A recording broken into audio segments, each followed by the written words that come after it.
know, you got to factor in all these things. Look at Canelo Alvarez. Takes a lot, man, with the money he made to be able to do the things he's doing. It takes a lot. Yeah, I definitely agree, Coach. Getting into your fight with Trevor McCumbee, you guys went all the way into your bag. I was listening to you guys, talking in the locker room. You actually mentioned that. You said, "Yo, you made us go into our bag." Speak upon um I the said that. adjust. I What was said that? that. Yeah, I you said said. that. I don't. You said you went. You told him that you went. You had to go in the bag. Not all the way. I just remember you saying that. Yo, Oh, I probably you did made us say it. get. I probably did say that. I just can't remember everything I say after a fight. Yeah, that really wasn't the game plan to fight him on the inside. That was just something that we was working on, and we kind of noticed it that he couldn't fight on the inside. And when he couldn't, we just went to it. It was more of an adjustment than an actual game plan. Right. So can we speak upon that adjustment? You guys made that adjustment midway throughout the fight. Was that your decision making on doing that? And in the training camp, was that part of like a plan to go to that inside level, knowing that McCumbee didn't have really too much of a body work game? Well, we've been working on his inside game forever. You know, people criticize me with Benavidez, like why he didn't work on the inside. Well, he wasn't good enough against Benavidez to work on the inside. That's just the honest answer. I work on it constantly, but fighters get it when they get it.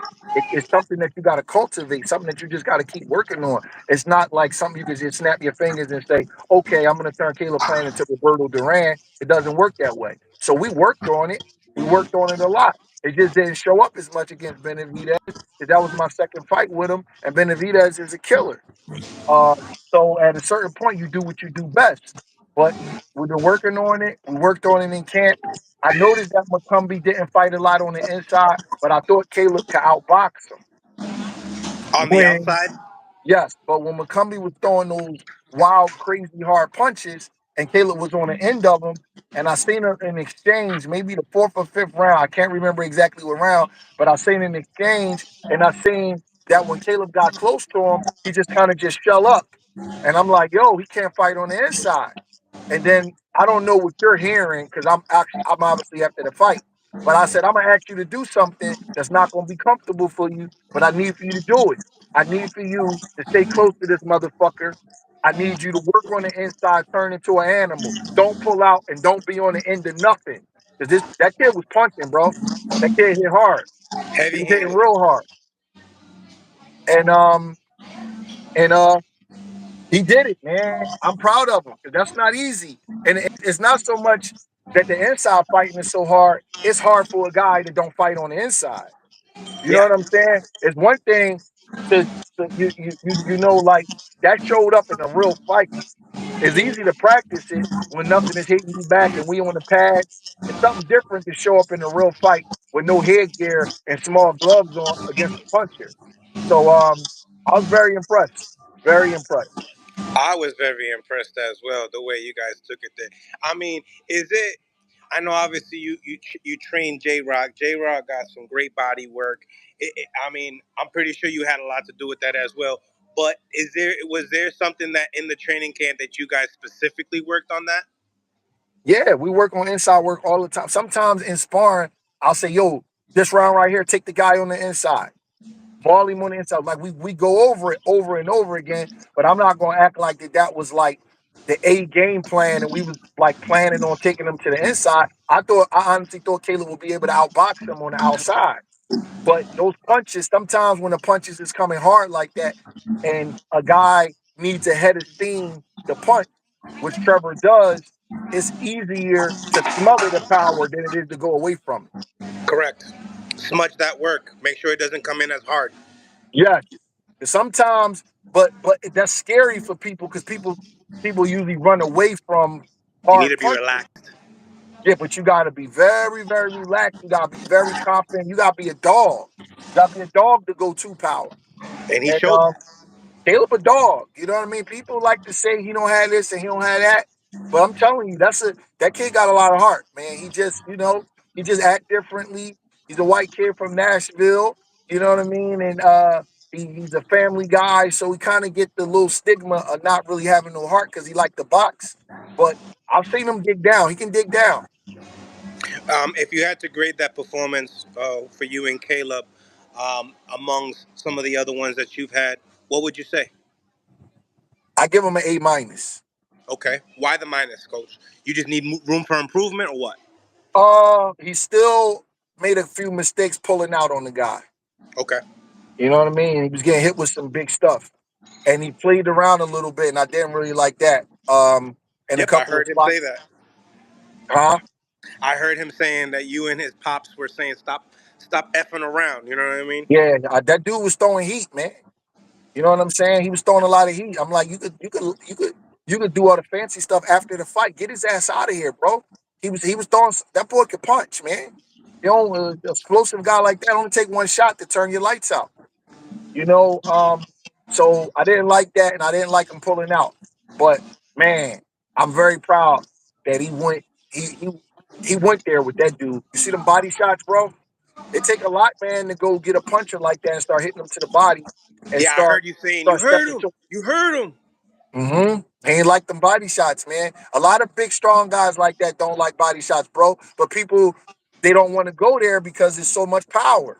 But you got to go there to take the power away, or the guy gonna be snappy the whole fight and strong. Right. Let's talk about the stoppage itself. Lots of people think it was early. Some people said that hey, he was in the middle of a combination while the bell rang. Talk to me about the stoppage, Coach. It was one of those stoppages. I'll be honest with you. If Trevor,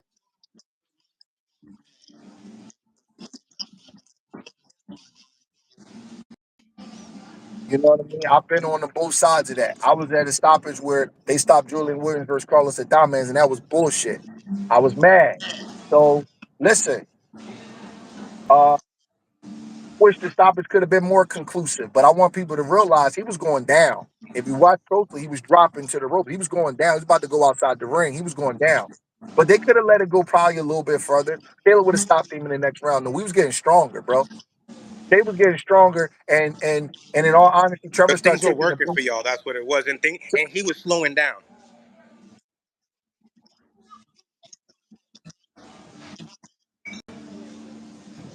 Wasn't sitting on the body shots. One more round of that, he would have been in big trouble. But they probably could have let it go a little bit longer, to be honest. But I'm good with that. You know what I'm saying? Because I like conclusive stoppage. And I told Caleb before the fight, "You gonna knock this dude out late?" And said, "Okay." You You know, he told me didn't that question. too. Yeah, and I was all prepared to send Caleb back out there, and you know what I mean. Get It would that have got job. ugly, but in fairness to Trevor, he probably deserved a couple more seconds. But you know what I mean. I'm not the referee, man. I've been on both sides of that shit. Yeah, I love that about you, bro. You always keep it a buck. I love it. Um, so let's get into the main event. Edgar Berlanga, Canelo Alvarez. I really need to hear your thoughts on this, Coach. Um, I thought, well, first of all, Canelo did what he did. I respect him to just even getting up and taking everybody's best shot from all these young fighters. Uh,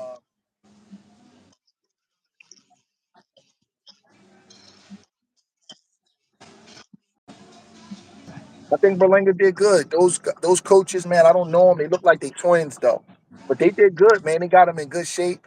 He was throwing a good jab. He really he didn't really get much going offensively, and I understand why because he dealt with a master counterpuncher. So he sacrificed his offense for his defense. But his defense was on point. He was moving his head. His feet was good. He did good, man. He just not on Canelo level. But I thought Edgar Berlanga would get stopped. So I'm not going to criticize him. He did good. His jab was working. He just couldn't get much else going because if he would have opened up more, he'd probably got knocked out. But but his defense was good. Listen, Edgar Berlanga bit a couple fighters, right? I watched him bite somebody before. So that to me shows panic. That shows like lack of composure. That shows like you'll quit Desperation. if the going gets rough. But in this fight, he showed maturity because he didn't bite Canelo. He didn't quit. You know what I mean? And he could He have was quit. talking shit to Carmelo, getting him mentally Yes. messed up. So I respect him because he showed a lot of maturity from when I seen him before until this fight, he stepped up good, man. That's a good learning experience for him, and he's going to be more confident moving forward. Coach, when we talk about stock, when we talk about after the fights, when Caleb fought Canelo, where did his stock go up or did it go down? And then this fight with Edgar, did his stock go up or did it go down in your eyes? I think I think Edgar's stock went up because nobody Caleb fought Canelo in a unification fight. Yes. Caleb had higher regard as far as him being a top fighter than Edgar had. Everybody thought Edgar was going to get killed. I mean, even the Puerto Rican people there was like, Edgar Berlanga's a bum. I heard him in the lobby of the hotel. Like, nobody thought highly of him. They just thought he was just a bunch of talk. So the fact that he went the distance, I think his stock went up. You know what I mean? I don't think he did as good as Caleb and Munguia as far as winning rounds and giving resistance, but I think the expectations of Edgar was lower. So the fact that he went the distance, it makes it look a little bit better than, Caleb got stopped in 11 rounds, but you got to have context. Caleb I wasn't training Caleb at the time, but Caleb fought a better version of Canelo. Let's we gotta be honest. That was 3 years ago. Canelo shows a lot of signs of slippage since then. And Caleb won more rounds than Edgar did. But the expectations will allow Edgar's stock to go up pretty high. Where Caleb stock probably was about the same, maybe, you know what I mean? I thought his stock went up against Benavidez. But, you know, a loss is a loss. You dust yourself off and get back into it. Mm. So you really don't believe that Caleb's stock went up after the Canelo fight? I think After, it did, but he got a little bit of criticism because some people said some of the things, they didn't like how he was talking to Canelo and things like right. that. So um, he got a little criticism after the fight, but I think his stock went up a little bit after the Canelo fight. And I do can you see feel that. like that? Do you feel like also that's kind of the reason why obviously everyone's gonna compare the performances, we all do, that's what we do as media, but in the same token, right, and styles do make fights, but Edgar Berlanga was in there taunting Canelo Alvarez, trying to like mess with him mentally. When it came down to Caleb, it didn't look like that. It was maybe trying to get reassurance from Canelo to see if who am I as a fighter. It got a lot of people confused in that, and then the grit at the end. With Edgar Berlanga versus the Caleb Plant. Like, do you feel like that's the reason why also that Edgar gets more props for it as well, other than just the expectations? 'Cause Edgar did good, but he didn't win no rounds to me. You know what I mean? He just did good. It's a little bit different. Caleb was actually in there winning rounds. One of the judges had Caleb winning 4 out of the 10 rounds. So that's 6-4 going into the 11th round. So while Edgar may have been talking more and showing me more reassurance, he really wasn't winning rounds. The only punch he really landed consistently was the jab. He wasn't. Caleb was actually outboxing Canelo in spots. You understand what I'm saying? So Yep. it is a little different. And to be fair, and I'm not saying this because it's my guy. Caleb fought a better version of Canelo. So that's very important to So you see understand. a big slippage from the Caleb and Canelo fight Yes, from the. Canelo has went the distance in 6 straight fights. At no other time in his career has he went the distance in 6 straight fights. That's a direct sign of slippage. A direct sign of it. When you're Okay, a so power puncher and yep. you start going the distance with guys that you normally would stop, that's a direct sign of slippage. Because let's just be real. If the Canelo they got Caleb and Billy Joe Sanders, that guy in 2020, 2021 would have got Berlanga. After that knockdown, Berlanga would have been in trouble. You know what I'm saying? That's a different Canelo. You could look at him and tell. Now, Canelo's like the guy who's about to retire from work, and he not gonna do no overtime. Once he puts you in place, he kind of keeps you in your place. Right. Um, yesterday, Zab, Mickey Bay, I think GT, the former coach of Mayweather, we all had a debate. Obviously, who would win in a fight, Edgar Berlanga versus Caleb Plant. We can't. Obviously, styles make fights. But you and I spoke upon this matchup prior to the fight, you said that you believe that Caleb would stop Edgar Berlanga. Do you still believe that way? You know what? I'm gonna be honest. That's a better version of Edgar that I ever saw, and um, that's a tough fight for us. I think Caleb would would beat Edgar. I'm possibly sure that he could knock him out, but um, I would have to change a couple of things though, because I seen some things that Edgar did that I really liked, and I seen some things that I could exploit.